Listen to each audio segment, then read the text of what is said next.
Hello ladies and gentlemen, and welcome to a brand new series. The lights are on and a long wait there, but we are underway up into Eau Rouge. They will come along the left, then the right, but they're going to go side by side for the race lead. And the in-house goes to the inside. Kerry Nolden seemed to have taken that position second place and will now be charging after the in-house for first. He's going to go and he's going to lose it. He's going to hit the wall and Reed follows.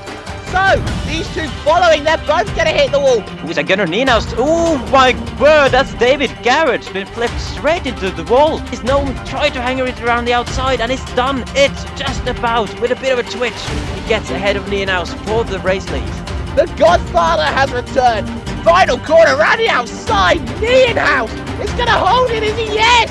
And Robbins might just have him towards the line. He's pulled ahead. A fantastic result though for Kerry Nolden. He becomes the first ever winner in Formula Renault.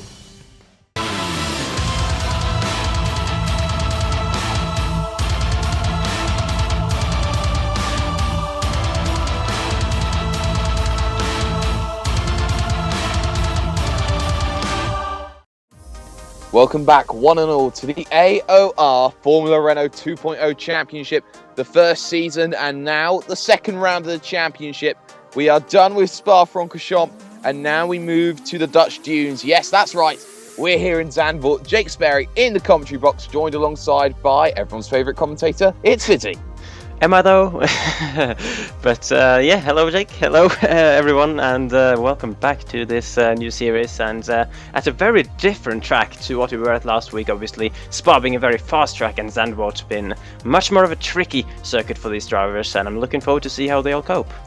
Oh yes, most definitely. You look at Zandvoort, you think it's a very technical circuit, 38 laps, 13 turns of this 4.3 kilometre circuit. Of course, last time out it was Kerry Nolden who made his triumphant return to AOR with a race victory. You can see the top 5 there of not only just your race result, but your championship standings as well. So, with everything of that said and done, we're looking for an exciting race, and let's look at the qualifying results. So on pole position for this, the second race of the season, it is Jean-Francois Godin of Team Players. He will take pole with a 1:31.569, a tenth and a half faster than the man in second. Gunnar Nienhout, his second front row start in a row. It's an all-LM Rennsport second row with Michael Mittner and Andy Cowie, with René Osterkamp there lining up in fifth on the third row, joined by Christian Takash of Red Devolution Racing. Lorenda Reich has a fantastic qualifying, same though for Bruno Domato, who finds himself 8th on the grid, along with Patrick Kessler in 9th, and Phil Reed will round out the top 10, a poor qualifying by his standards. Just looking back down here onto the second page, Fredrik Johansson finds himself 11th for Team Tortoise, Liam Robinson 12th there on row 6, he'll be part of his brand new team Robinson Racing. Knut Martinsen's down the field in 13th with a first start for Jannik Nienhouse here, of course the Nienhouse brothers both in action. Christoph Leister with another not-so-brilliant qualifying from him. He'll line up on row number 8, joined alongside by the second of the Team Tortoise cars, Evan Imre.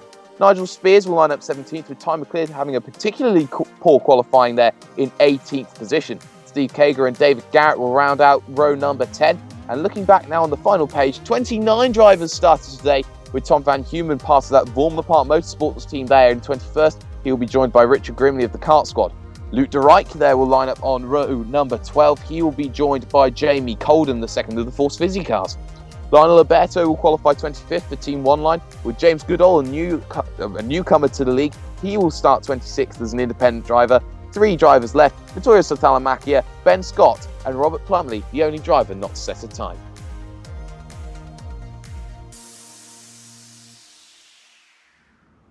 Welcome, ladies and gentlemen, now to the grid. There you can see Jean-Francois Godin on the right-hand side. He will have the racing line into turn number 1. The lights are on the gantry, and we're just waiting for things to kick off here. Watch out for the 2 LM Rennsport cars behind, just making sure everyone's ready, and lights are out. We are underway here at Zandvoort, the second race of the season, and Godin's got a good start. But you've got to look out for everyone as they file into turn 1. It's banked, it's a right-hander, and well, you can see already 2 wide there between Nienhouse and Michael Mittner at the end of all that is. Jean-Francois Godin's got off to a cracker now as they head through the right-hander of 2 and into the next bank corner of 3. Mitner's going to hold position, but now you got to look out. There's going to be a little bit of moving and shaking as we look at Lorenzo Reich. There's a bit of contact there between him and Phil Reed, who's had a stormer of a start. And you can see Lorenzo Reich now fall down the field. Might look like there's a little bit of damage on that one, but Fisi, you have to say, fantastic start for Phil Reed. He is trying to make up for that awful qualifying that he had. Yeah, trademark Phil Reed start, I guess we could say at this point. So moved up 3 positions up to 7th from 10th, whereas Lawrence de Rijk with that little piece of contact has gone the wrong way, down from 7th to 12th now.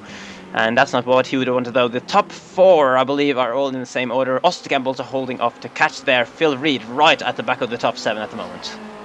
Oh yes, we're looking at Michael Mittner at the moment as they head down towards the Audi S. This right followed by a left-hander instantly afterwards. More banking on it.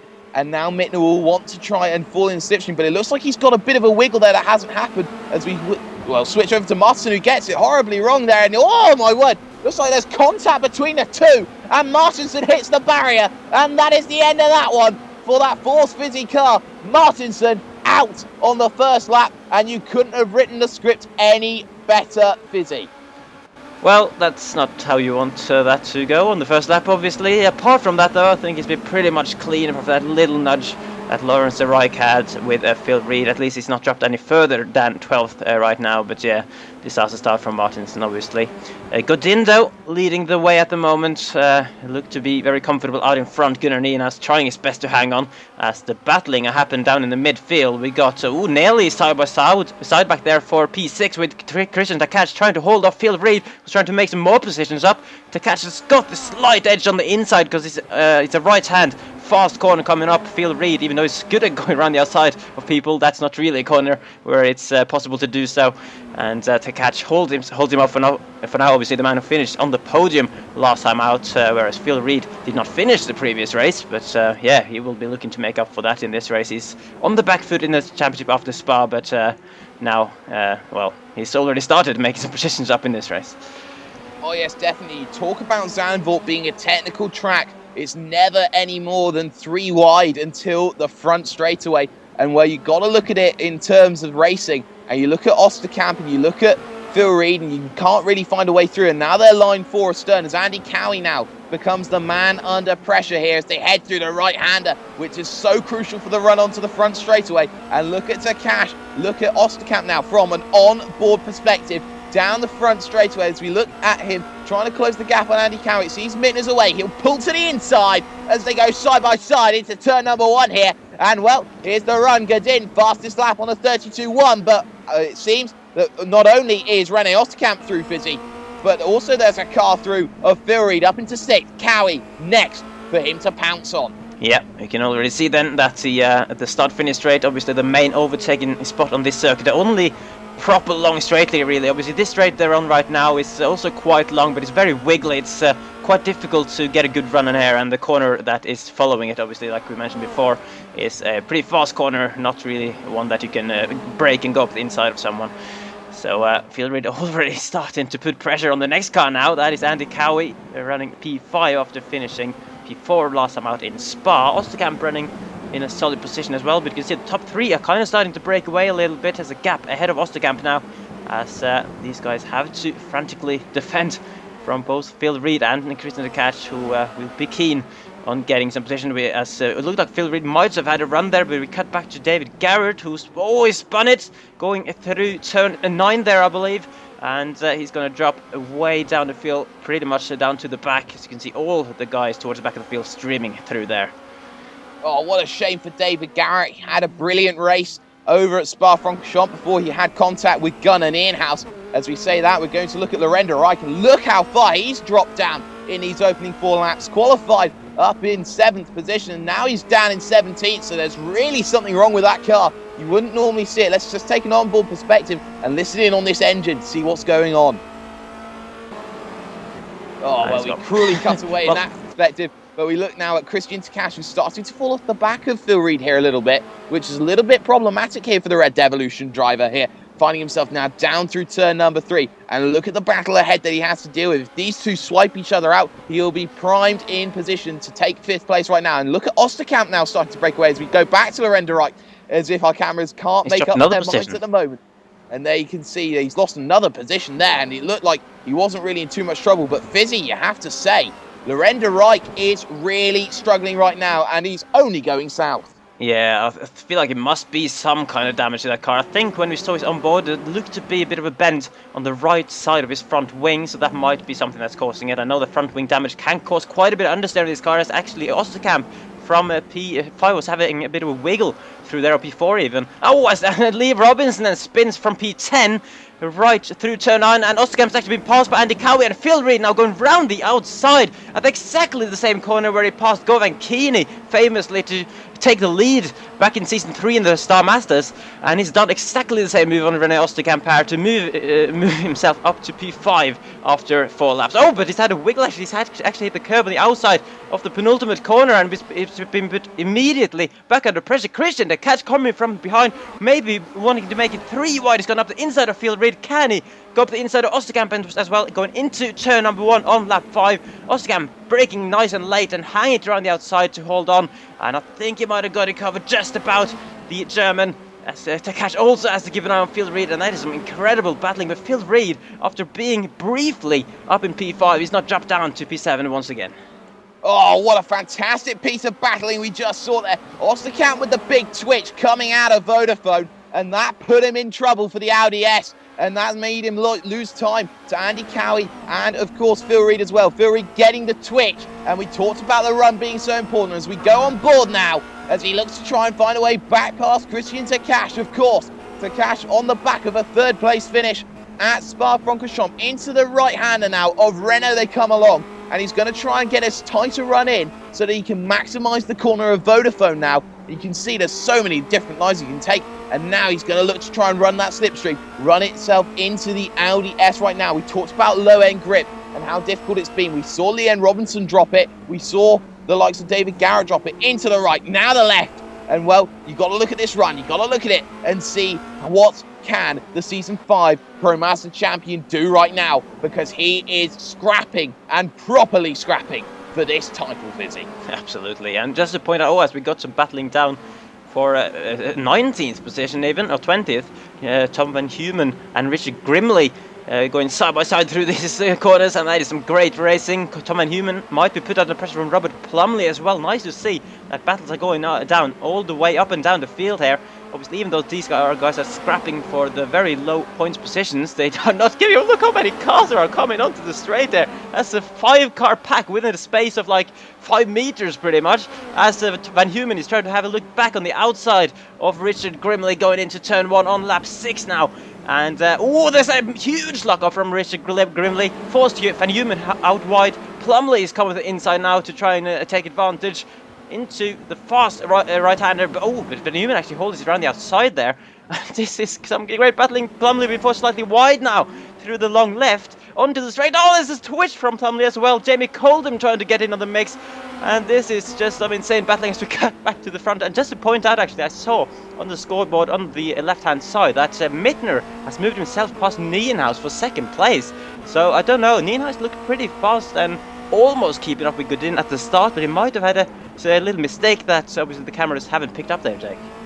Yes, and from what I'm being told, he had a mistake down into that fabled Audi S they're just passing through right now, and that is what's thrown the time away for Gunnar Nienhuis. So you still look at Christian Takash here, trying to get on the back of René Osterkamp. You can see just ahead of them just how close those two are, and well, here's the run down this front straightaway once again. Takash looking to get on the back of Osterkamp, and well, there is rumour that he declined a move to Hydroforce and called them a small team. So this is the dynamic that we have to see right now. As you can see, big lock up there into turn number 1 there from René Osterkamp.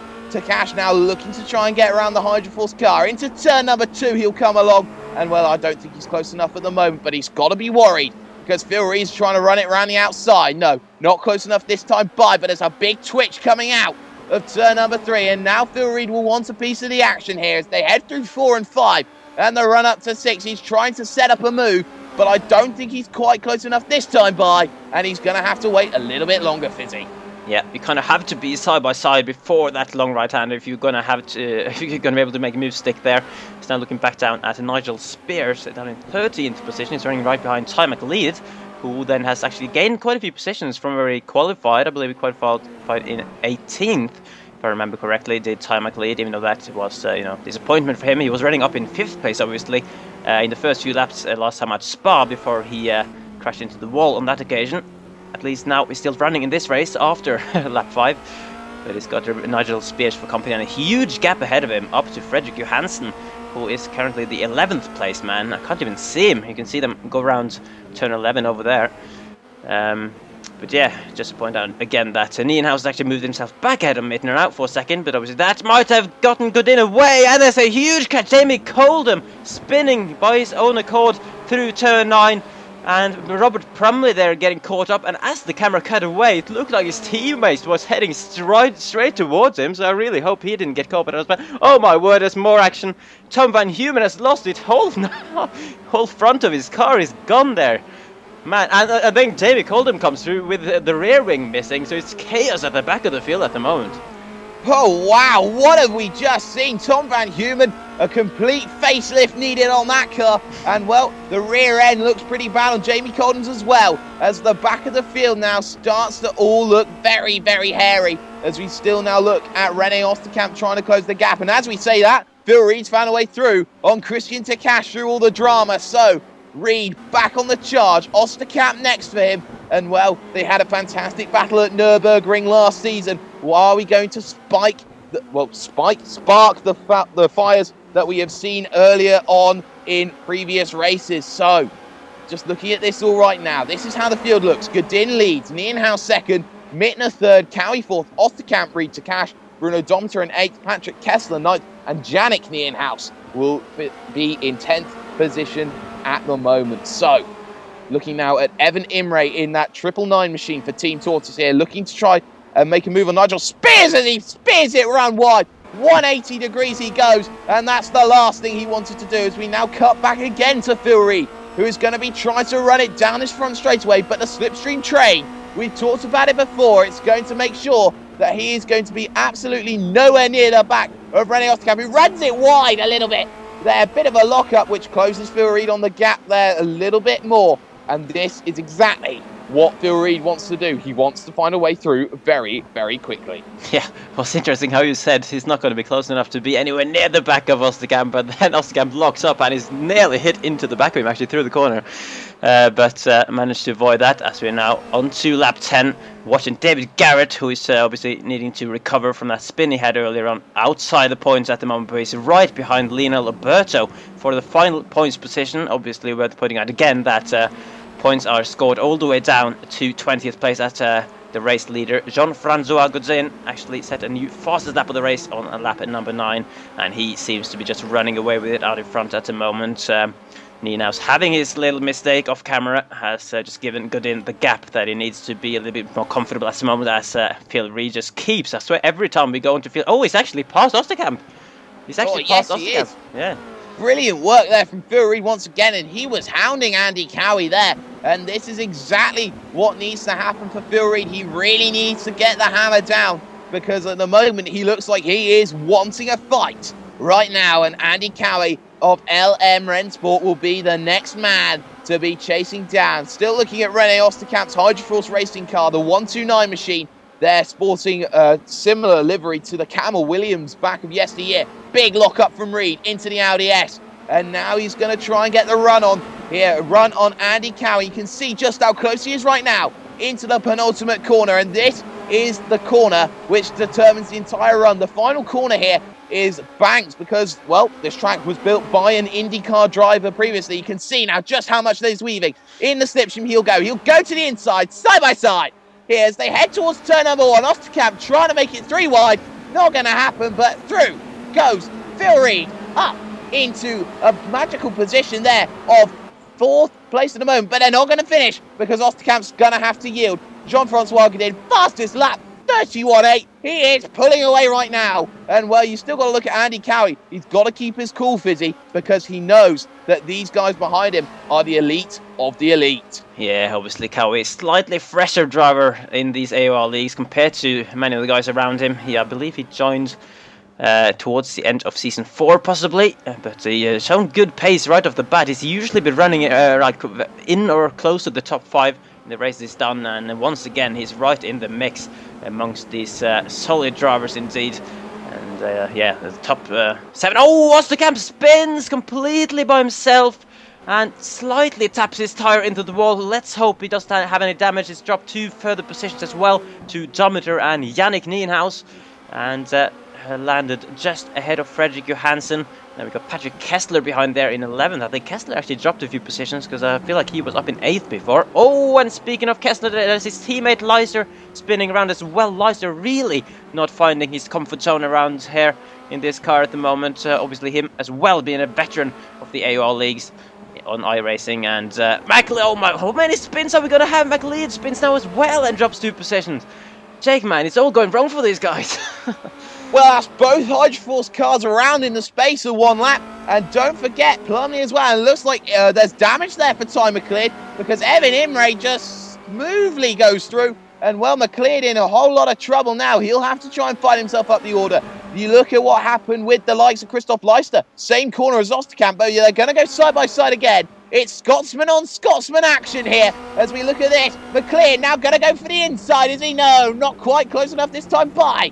Bit of a twitch there from Evan Imre, but it's going to remain at the moment. Imre will remain in 14th position right now, but this has changed the dynamic, most certainly in terms of the top 5 battle right now, because Osterkamp's going to have to work doubly hard in order to pull himself back. Wow, what racing we're seeing right now as McLeod. We're going to follow here with this aerial coverage that we have right now. The run 3 and 4 and 5 even as they head for turn number 6 here. Trying to go around the outside. Not going to happen this time by. Just what a beautiful camera shot it is as we cut to lap 13. Fisi, they look like they're going to go side by side again. Yeah, McLeod now getting another great run down the main straight on Evan Imre. Inside this time for him. Evan Imre runs out wide. McLeod, if he can keep the exit without spinning, he got that in the bag, and he does indeed for P number 14 in this race. Evan Imre trying to find a way through, but really there's not many places through at this part of the track. As I said, the front straight is the main overtaking place, and then apart from that, unless someone make a mistake, you get a slow exit. It's very, very tricky, and you have to maybe, well, you have to kind of focus on the track more so than the cars around you, because it's very twisty and technical, and very hard to get the right lines through that middle part of the lap. As we are now moved on to Phil Reed, who was really pulled away from Cowie and the catch behind him. Obviously Osterkamp's dropped away as well, but he's actually made his way back up to 8th place, I'm seeing. So he's made a couple of positions back up after his spin. And Mittner now is the next man that has to defend, and this is the battle for the final podium position, of course. 2 men here. Phil obviously didn't finish the first race. Mittner was down, I believe, in a 7th position in that race. So 2 guys who will be wanting to get their first podium of the season. And Phil moving to the outside, coming towards the Audi S now on Michael Mittner. Can he go around the outside again? Mittner breaking very early there. Slight lock-up from Phil Reed, but he holds it around the outside to dispatch. He actually has a bit of an overstep moment on the exit there. And managed to just about stay ahead though. Fighting hard now, Michael Mittner. Look at Mittner actually braked quite early into the Audi S and didn't put up too much of a fight, but now it definitely has a chance to get back immediately. Phil Reed right at the start of the straight goes defensive right away. Mittner has to move to the outside. Can he pull off Phil Reed's special on Phil Reed himself? Phil Reed doing well to hold on the inside. And Mittner actually gets forward slightly wide there. I don't know if there was contact. I don't think there was. Mittner just maybe moving out just to make sure that nothing happened there. Great bit of battling there. It looked like Michael Mittner was going a little bit defensive because he knew how important the run into turn number 1 was. And you can see exactly what's happening as we look now at Richard Grimley there on the kart squad teams. He gets a big slide up into the wall there in the penultimate corner, into the final corner. Awful accident there for Richard Grimley. He was running himself quite well as also in the bottom half of your top 20. And you can see just how much that car's crabbing. He is in trouble. But to go back to the point, it was not all handbags and glad rags, because it all went wrong there with a little bit of a half spin. Managed to keep it going, but that has brought everyone back in. You look at Takash, you look at Andy Cowie now. You can see they are on the back of these 2 now, and that's exactly what Phil Reed didn't want. Into the right, now the left of the Audi S. And you look at Christian Takash now. He wants the run. to be absolutely fantastic on Andy Cowie. Of course, now we are starting to think about the pit stop window. One mandatory stop is required. And there you can see, running wide there is Andy Cowie. And he'll have to forfeit the position to Takash. And now Takash has a lot of work to do to chase down Mittner and Reed, because the gap has opened up in such a way that slipstream does not become a factor there, Fisi. Yeah, and it's interesting to see that these guys are making quite a few mistakes in this race so far. Obviously, well, individually drivers aren't making many mistakes, but like there's so many drivers that are making 1 or 2 mistakes so far this race.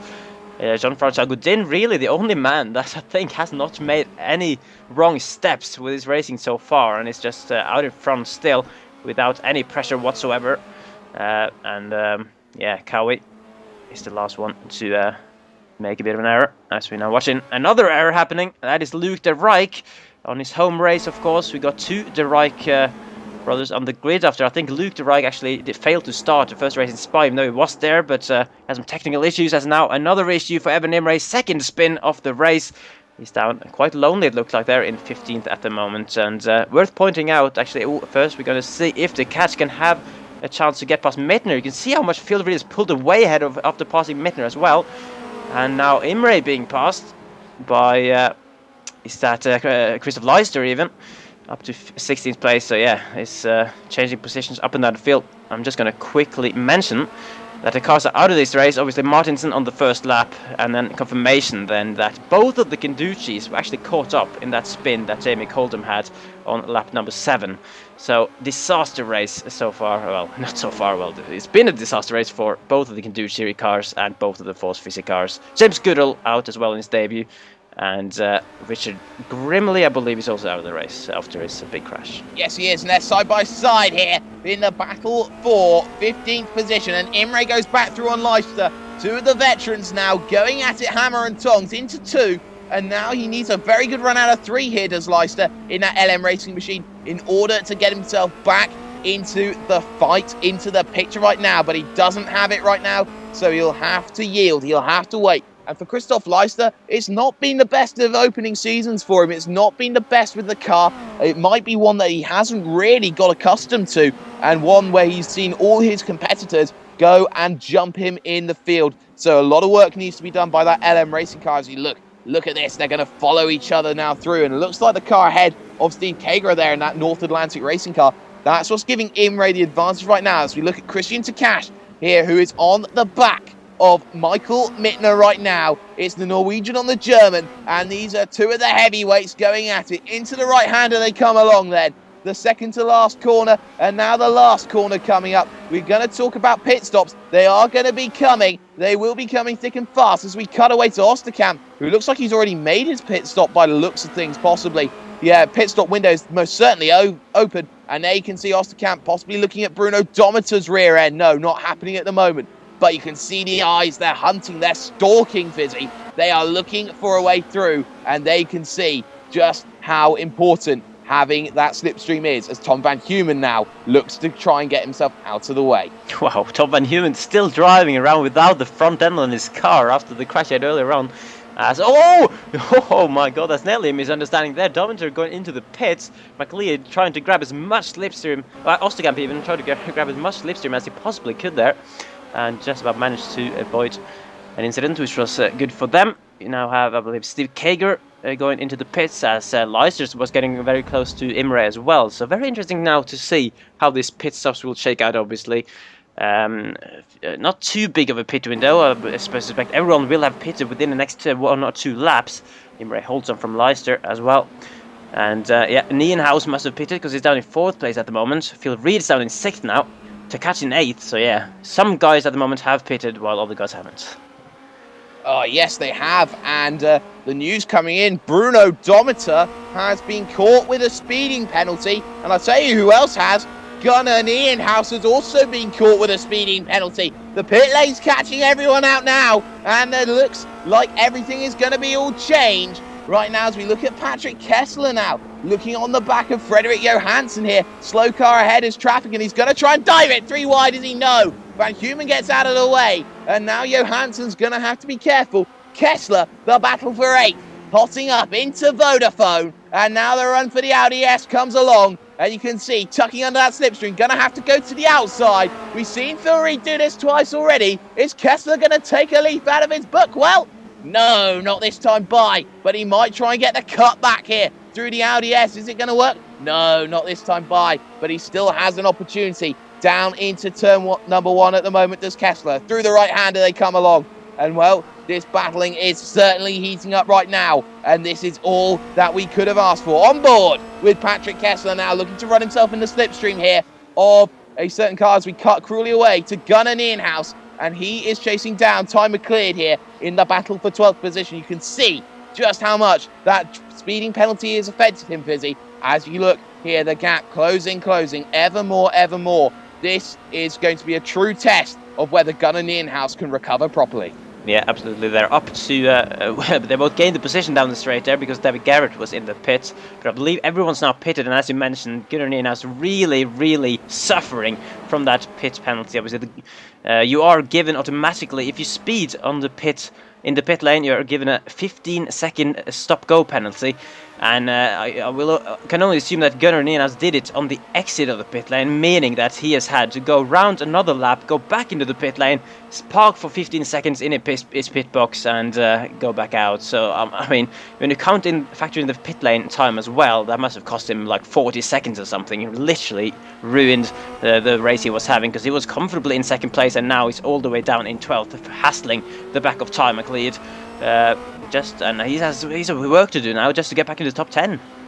Yes, and talk about top 10. Osterkamp now back in 5th position as we see it. He goes round and round again. Second time tonight. He has gone and done it as we look back at Nienhaus having a go on the other car of Ty McLeod right now as we look at Patrick Kessler going to have a go here possibly at Frederick Johansson. I think he's too far back this time by as we continue watching this fantastic battles up and down your field at the moment. So, looking at Patrick Kessler here, coming in towards turn number 1. Can he make anything a meal of it? No, he's way too far back at the moment. But a fantastic result at the moment for him, and everyone's starting to lose their nerve. But right now, there is one driver not losing his nerve, Jean-Francois Godin, as we look at Christoph Leister again, Fizzy, and he's going to go wide, and he's going to continue going wide, and he's going to follow in the gravel, and he's going to have a torrid time of things once again. Leister having a poor day at the office. Yeah, the curb on the outside there of the penultimate corner really catching a lot of people out this race, and it's a very tricky one because if you just understeer slightly too wide, that curb will catch you, as we just saw there, and it tries its best to throw you off the road. The guys have done, usually so far this race, a good job of saving it, but obviously it costs you a lot of time when you spin and suddenly end up facing the wrong way. So we're now looking at Nigel Spear still running pretty lonely down in 13th position. Next man up the road for him is Ty McLeod, obviously, who just got passed by Gunnar Nienhaus, who is now up in 11th position. And the next man up the road for Gunnar Nienhaus is his brother. Oh, but Ty McLeod has had a nightmare there. Up just the same corner I just mentioned. Probably been caught on the curb and straight into the wall. Is that going to be terminal damage for him? Let's see. He looks to be driving along, but he's heading for the pit lane. Unfortunately for Ty McLeod, that might just be second race in a row not finishing. Well, he did finish the first race, but down in 21st position, but that was poor for him. But look at Phil Reed now. He is up in second position right now, and he is doing everything that he needs to do. He qualified 10th. He's up to second. Godin is away by about 10 seconds up the field. It's a tall order with 12 laps to go. I don't think he can do it as we look at Lionel Alberto there on the T1 line car here running himself through, and there is the car behind him, Jean-Francois Godin. He is having such a quiet race. Shame for the sponsors, but this is really something that is Vettel-esque. This is really something that we haven't seen for a very long time, Fizzy. Yeah, it's quite unusual, as I said, to not have a closer battle for the lead, but it just worked out everything in Godin's favour so far this race. He managed to get a clean start and just not make any mistakes in the first few laps, which is obviously crucial, especially at a track like this. And then when Nienhaus made his little mistake from second place, he was given some breathing space, and there's nothing in his lap times to suggest that Phil Reed will be able to catch him up. But Reed has had a lot better pace in the race so far than he had in qualifying, so you never really know with him. Oh no, that geometer's been flipped straight into the wall there. Was that Nigel Spears that just came very dangerously back onto the track there, right on the racing line? He's carried on though, but Dometer's been completely ruined by that. Well, that's a baffling incident to say the least. And the only thing I can think is that Nigel Spears possibly could have just had an incident where he just had to turn himself around, didn't see it. It's a completely blind where you find yourself in that pit of the gravel. And, well, you look at David Garrett now, who will look to have a go at Bruno Dom. So it seems that he'll continue on with the damage. Not really any choice for him, but he is having one of the poor races as well after his speeding penalty that he had, and that was in a fantastic battle in the pit lane that we didn't see with René Osterkamp, if I'm correct. So it was timer cleared earlier on in the broadcast, who had the lack of communication. But now, let's look at Jean-Francois Godin, the man out and alone, as we look at the car behind again of Phil Reed. Number 1, Aperture Motorsport. They're having himself a chase, and you can see already the front straightaway is all Jean-Francois Godin's right now. And Christian Takash, who finished 3rd at Spa-Francorchamps, well, he finds himself 3rd again, and this could be a really fantastic battle in terms of the championship. Of course, the thing that we haven't actually mentioned is there is no Kerry Nolden, your championship leader, because of after all of this, everything's going to happen as Domitar goes round 180 down at Renault, and that's another one who has found himself in all sorts of trouble. Johansson now having a battle with, I believe, René Osterkamp. Yes, it is. Into the right-hander, he comes along. Around the outside, will he go? Taking a lead. Oh, well, I think he's got it sorted, has he? Yes, great move from Osterkamp. Indeed, fantastic move there around the outside of turn 1. And it's beautifully executed. And yeah, as you mentioned, it's weird that we haven't really mentioned it before. But for the championship, obviously Kerry Nolden, the winner of the first race, he's not present here today. He was not able to attend this race at Zandvoort. And that will really throw some interesting factors into the championship, especially with Godin on course to win this race. He finished 6th in the first race, to catch on course for a second, 3rd place in a row. And I think they two will be very, very close on points. I believe it comes down to bonus points really, because I think 1st and 6th gives exactly the same points as 3rd and 3rd.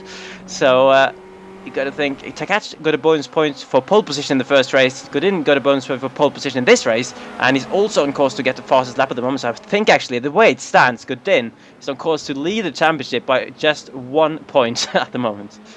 Yes, he is, and don't forget drop weeks as well. There are 2 in this series, so 2 of your race results at the end of the day will count for absolutely nothing. So Kerry Nolden will use one of his drop weeks very early on, as we look again at this battle for 7th, as these guys have stayed together throughout most of this race. Johansson and Kessler here, they're going to be 1 and 2, line astern. You can see already going to the wall, reminds us of Schumacher Maldonado back at Hungary 2012. Into turn number 1 he comes along. Kessler makes that one look fantastic. And well, is there a possibility going back into turn number 2?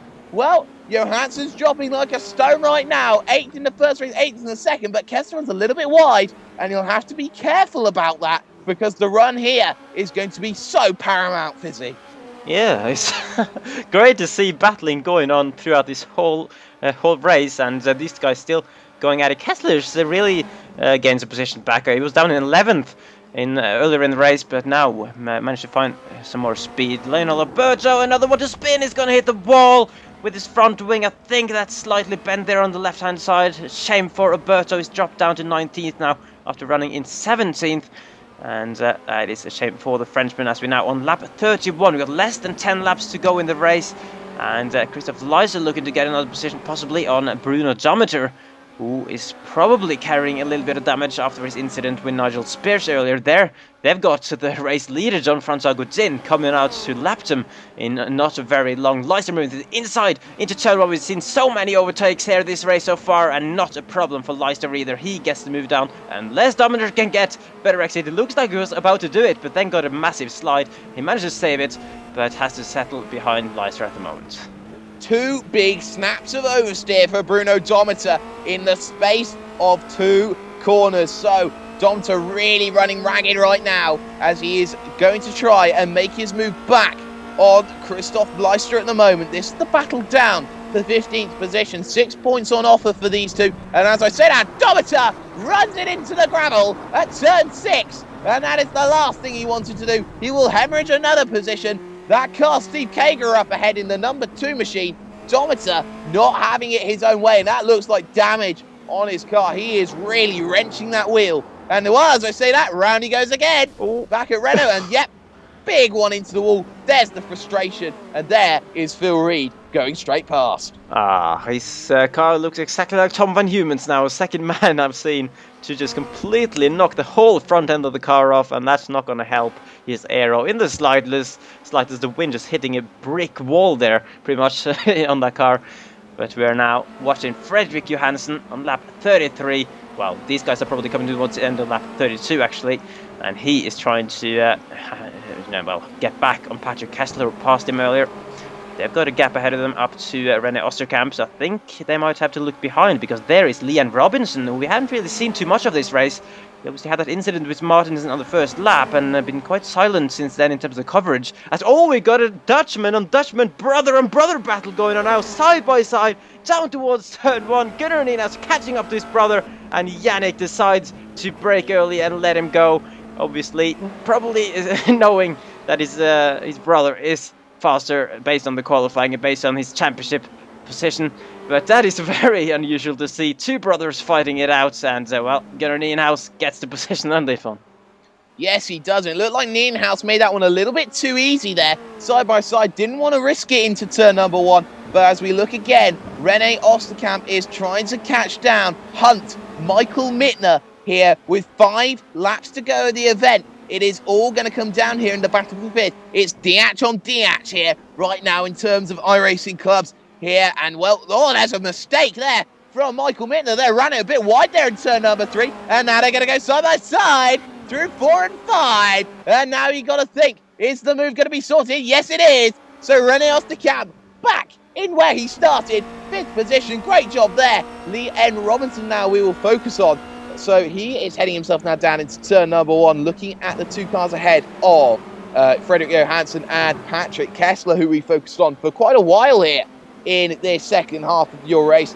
And it has been a fantastic race to be talking over. There's been a lot of talking points that people will take into the 3rd race. Phillip Island, as I say that, Kessler into the barrier with just 4 to go. And that's the end of that one. And he will drop like a stone outside of the top 10. What a shame for him. This will promote the likes of Nienhuis up a position which he so desperately needed. And that is not ideal by any stretch of the imagination, Fizzy. But now this has allowed Liam Robinson to close on Fredrik Johansson. Robinson just very silently clawing his way back up the field. He was, I think, was down in 13th place very early in the race. But he's just suddenly come out of nowhere, and suddenly he's battling with Johansson for 7th. It has to be said, Johansson as well, having a very solid race at the moment, and a shame for Kessler, of course, who had managed to work himself back up as well, and had that incident. It's so annoying when you have an incident like that so close to the end of the race. You only need to complete 4 more laps to get to the end in a good position, and then he does that. At least he's not dropped any further down in 11th at the moment, so still on course from solid point. But now we have a battle for 5th position with Mittner, the Austrian, trying to get back on Osterkamp, the German, into turn 1. Mittner moving to the inside. Osterkamp not trying to defend too hard. Mittner braking later as well. But can Osterkamp, with a little lock-up, hold it around the outside of the first corner? They are still going to be side by side here. Osterkamp with a good exit on their navigating Dometer as well. The back marker, and beautiful from Osterkamp around the outside of the kink there to stay ahead. 5th place. And, only 2.5 laps to go for these guys. I think it's going to be a fight at the end for 5th.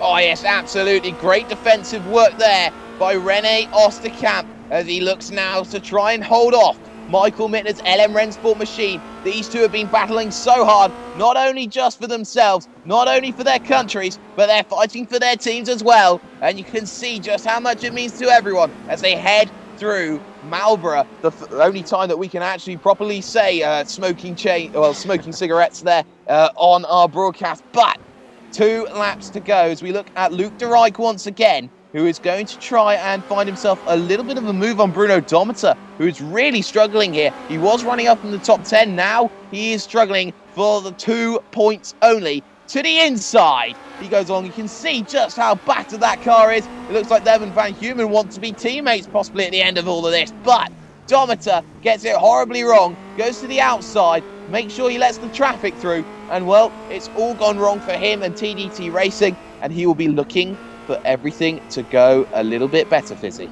Yeah, and Luke de Rijk then making a move on his home race, as another move might happen here. Steve Kager through the inside of the Audi S on Christoph Leister, who goes very wide there. And Kager nicely through on the inside for 15th position at the moment. And worth pointing out, I guess, that Lawrence de Rijk, Luke's brother, obviously, I believe he has just been in the pits, possibly, because he dropped down to 20th all of a sudden, obviously after having some damage suffered on the first lap. But I believe we're now on to the final lap. Godin is somewhere around the track on the final lap. We still got Reed in second, to catch in third. Cowie as well, not so much under pressure in fourth position. Osterkamp and Mittner, though, still battling. You can see it here as we're now heading into the final corner, Jake. Oh, yes, we are. And you're going to see this. These guys are going to have a lap to go here as they head through the right-hander. And this is the opportunity that Mittner will want. He'll want to get the run sorted right now. And he'll want to try and get on René Osterkamp here for the final time. Yeah, well, for the penultimate time, they'll head down the front straightaway. Final time towards turn number 1 here. It's going to be Hydroforce on Rennsport. And Rennsport looking for the inside. Mittner going to have a little bit of a look. No, not close enough this time. But he'll have to try and get the run out of the final corner. That's the only opportunity Michael Mittner's going to have on René Osterkamp right now, in through 2, and he's going to run a little bit wide here as he heads towards turn number 3, which completely compromises the run and gives the bit of breathing space that Osterkamp's going to want here in this battle for 5th position on circuit. What a brilliant job Osterkamp's done, recovering from 2 spins to get himself back to 5th. And you look at Mittner, who's had a spin of his own. He is in 6th position as we look at Evan Imre right now. He is going to be having a bit of a fight with the car ahead of him. That is Nigel Spears into turn number 1.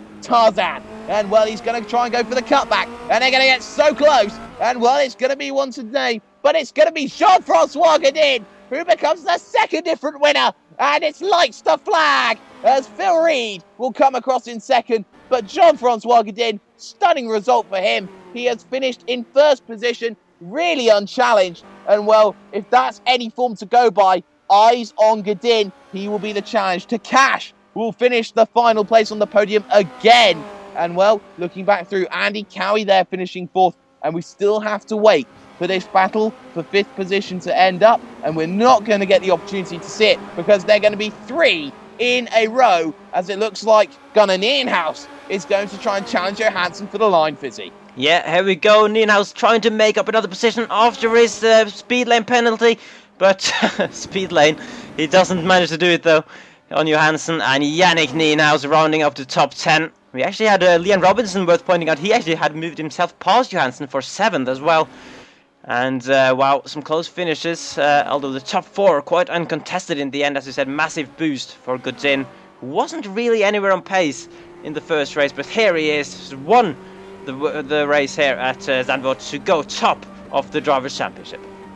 Oh yes, fantastic result from Jean-Francois Godin. He's done everything absolutely perfectly here today. It's lights the flag, it's the momentum he will take into Phillip Island, of course, a circuit which he has done so well at. So here are your race results. Jean-Francois Godin will take a win by 8 seconds in the end over Phil Reed. Takash will find himself in 3rd with Andy Cowie 4th and Osterkamp 5th, Mittner 6th, just 45 seconds down the field. In 7th, it's Leanne Robinson for Robinson Racing. Great result for him, climbing up the table with Johansson in 8th. Gunnar Nienhaus will beat his brother Yannick there. And of course, something to remember, Gunnar Nienhaus was formerly an N Racing driver before making the jump to Vortex and then subsequently the jump over to Carbon Racing. So now, looking at yourself down in your second page, Patrick Kessler will finish 11th with Imre, Garrett and Nigel Spears, the last of the cars on the leading lap. The other cars to finish, Steve Kager, Christoph Leister, Lionel Alberto there in Team 1 line. What can he do? Later on, Luke de Rijk, the first of the Rijk brothers, Dometer, Loren de Rijk, who had that contact on lap number 1. Looking back down, timer cleared, poor race for him. He'll finish out of the points. Ben Scott also, Tom Van Humen there with the massive facelift, as well as Bruno Dometer, Richard Grimley, James Goodall on his debut race, Jamie Coldham, Robert Plumley, Vittorio Saltalamacchia and Knut Martinsen, the last of the 29 cars to be classified here today. So with all that said and done, and with all the racing and action that we've seen, we're going to have a couple of interviews now. First up, your race winner, Jean-Francois Godin. We're joined in the commentary box now by your race winner, Jean-Francois Godin. Jean, We were talking about the guys in practice there being really excited about doing a 1:32 and saying that was electric pace. Just looking through what happened in qualifying though, you put in a sensational lap time. You were a tenth faster than anybody else on a 1:31.5 here around Circuit Park Zandvoort. Just talk us through your lap time in qualifying, because it was really something to behold. Yeah, I was pretty surprised about that lap. I had a bit more practice this week compared to last week at Spa, and I was able to click one fast lap this week. That's it. Yes, of course. And just going through the start of your race, it generally really wasn't too many problems that you were having. Of course, you had this 2.5 buffer from Gunnar Nienhuis before he made his mistake down at the Audi S. Was really it just going to be a matter of a time trial for you, or was it really a case of just holding out until the end of the race for yourself? Yeah, the first part of the race I had a pretty good start, and I wanted to make a gap as fast as possible to not keep Gunnar in my draft, and that worked pretty well. I had a few second lead after a few laps, and I saw him many mistakes, so yeah, that was pretty much a time trial from there, and I got a pretty good pit stop too. Was happy about that, so because I didn't practice much, and but I started to be a little bit concerned in the second part when I saw Phil Reed was closing in faster than I thought, so I had to push a bit harder and to keep the gap that I had, and it worked pretty well in the end. Yes, of course. And you do go into Phillip Island, which is the next circuit we visit, 1 point ahead in the Drivers' Championship. It's not really a situation you've really been in before. This is the first time you've ever led a series in the AOR Formula Renault and Star Mazda as well. So how are you feeling going into Phillip Island? Is it a circuit you enjoy? Is it a circuit you think that you can extend your championship lead on? Yeah, I'll try. Phillip Island is one of my favorite track, and I had a pretty hard battle last season with Gunnar there. It was an exciting finish, and I'm trying to get as much success this season and do the best I can and keep the lead in the championship. Is there anybody you'd like to dedicate your victory to this evening? Yeah, I'd like to give special thanks to my biggest fans, my two cats, Boris and Juliette. Without them, I wouldn't be able to make it, so that's it. Thank you, Jean, for joining us today in the commentary box. Yeah, thank you, Jake. And we are now joined in the commentary box by Phil Reed. Phil, a difficult qualifying for you, found yourself back down in row number 5. And coming off the back of being the Season 5 champion, you had a poor qualifying today. Is that something that you're looking to rectify for further races? I would hope so, yeah. I mean, well, first of all, actually, thank you for having me here. Yeah, it was a bit of a strange one because I felt like I had the pace right off the gate, actually, around this track. Unlike Spa, really did not get hooked up. Going around here, practice, felt good. Got into qualifying, just couldn't hook up a lap. First lap, not good enough. Second lap, banker. And that ended up being the lap that I qualified on, and unfortunately, it put me down in 10th. But I feel good. I feel better in this car now than I did after Spa. I was a bit worried after being so far off the pace there. But now, I do feel good going on, and I will hopefully rectify the qualifying, because that was something I started getting quite good in the Star Mazda. Yes, and what has been noticed is that your race pace is considerably higher than a couple of other guys who typically have the same pace as you around a one-lap qualifying scenario. I mean, we found yourself fighting very hard in the first half of the race and finding yourself in a position where you were battling cars left and right and finding your way through the field from 10th, and you were up to 3rd by the time pit stops came along. How difficult was it for you with pit stops? Because there was a couple of guys who managed to struggle with speeding on pit entry and exit. Was that an issue that you practiced in practice, or was that something that you were just putting down to pot luck, basically? It was all pot luck. It's just unlucky mistakes from other people. I don't do anything special in the pits. I just get them done. I'm usually actually quite conservative, but I almost made a mistake in the pits. I will say that I went to change the amount of fuel that I wanted to put in the car, but I forgot how quickly this car fills its fuel. So by the time that I was trying to change, I couldn't get it changed in time, and I sort of sat waiting in the box for 2 extra seconds trying to change it. by the time the fuel had filled. So I lost a couple of seconds actually in the stop. But unfortunate for other people, they lost a lot more than that with errors, and I think Michael Mittner missed his pit box, and obviously Gunnar had his speeding, so he had to pit again. It was a bit of a surprise when I came around the next lap and he pitted in again. But it cleared the way for me, and I was okay with that in the end. So yeah, that first half of the race, coming back from 10th was a lot of fun, passing people. I think a lot of people were saying I had some issues with my connection, and it kind of makes me feel a little bit worse about it, because at the time I was just having a great drive. So I hope that didn't put too many people off. Actually, whilst we're here, I should probably apologise to Loren. Actually, I had a mistake coming out of, I think, turn 4, and I slid and he hit into me, or I hit across to him, and I apologise because I think I ruined his race pretty much, because he had a very good qualifying. Thank you, Phil. Is there anybody you'd like to thank or dedicate your win for your, well, not your win, your second place finish today? Oh, if only it was a win, eh? Well, I'd like to thank GLaDOS. She was very inspirational in my fight to second, and honestly, genuinely, I'd like to thank just everyone for having a good fight through the field and racing very clear and very fair to everyone that I was with in the race, and also Fisi and Kerry for setting up this league again. Thank you very much, and for you for commentating. Thank you, Phil, for your second place finish today. So we are joined here by Christian Cash. Christian, it's a third place finish for you, but qualifying, you qualified 6th instead of 1st this time by. Is Zandvoort really a bit more of a difficult track for you? Is it difficult to kind of hook it up? Because it is a more technical track than Spa-Francorchamps tends to be. It's quite difficult, to be honest. I think I spent way more time practicing this track than Spa. And I was also struggling to get setup to work. I think I was sitting up till 3 a.m. last night trying to get it to work. But it was decent, so I could have done a bit better, but it was okay. Yes, and really in your opening half of the race, it was all down to placing your car correctly on the track. You had battles with Phil Reed, you had the likes of a battle with René Osterkamp, Bruno Dometer was in the action, Andy Cowie, Michael Mittner. You had all the quick guys there, all the mid to high pack guys all fighting with each other. Just how important was it to make sure you kept your cool, make sure you kept your composure, make sure you weren't making any rash decisions?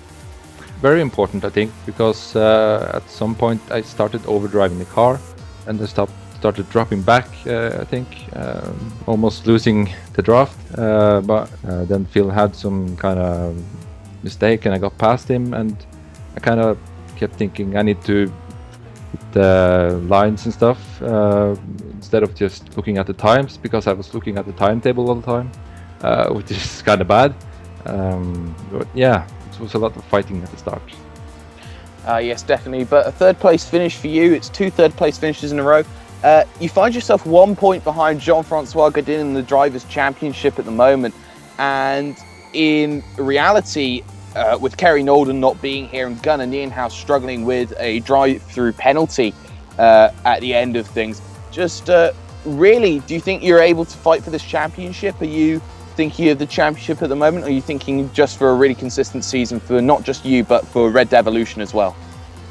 Well, I hope so, but there's a lot of competitors that's going for the first place. I think I have to put a little more practice into this car, because what I've seen today is that I might not be where I want to be yet, but if I can get a consistent season without a lot of accidents and stuff like that, I think I can do pretty good.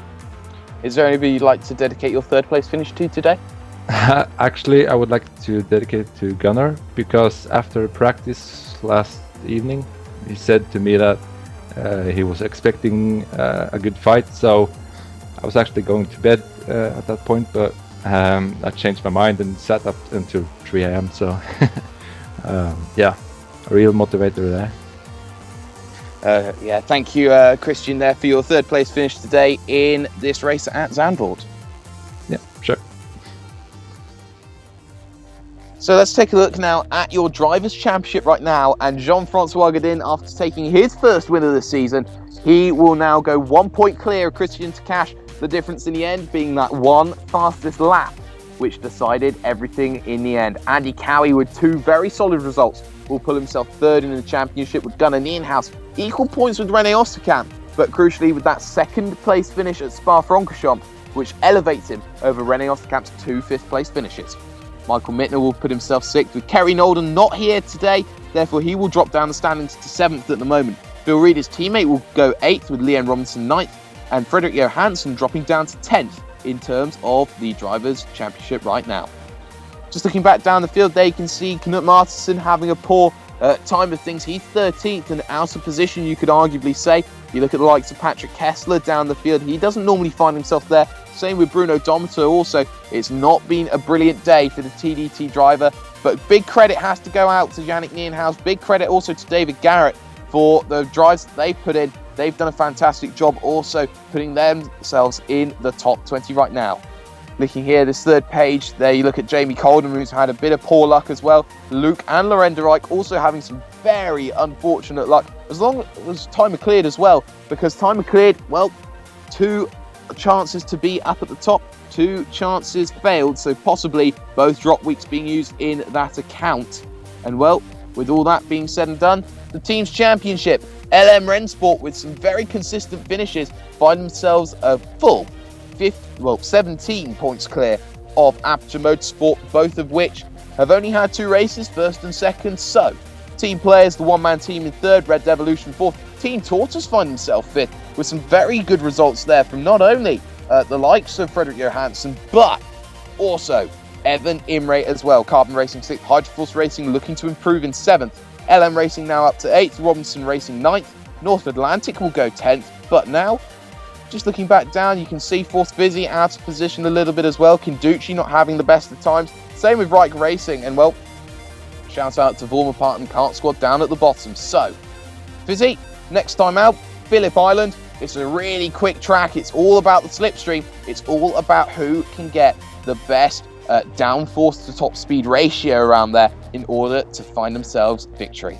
Yeah, it's a hard track to set up the car for, and we were there not too long ago in the Pro Mazda. On that occasion, we had an incredible battle to the flag with Jean-Francois Godin against Gunnar Nienhuis. I wonder if we'll see a repeat of that next week. But yeah, hopefully that'll be another good race, because the first 2 have certainly been fun to watch.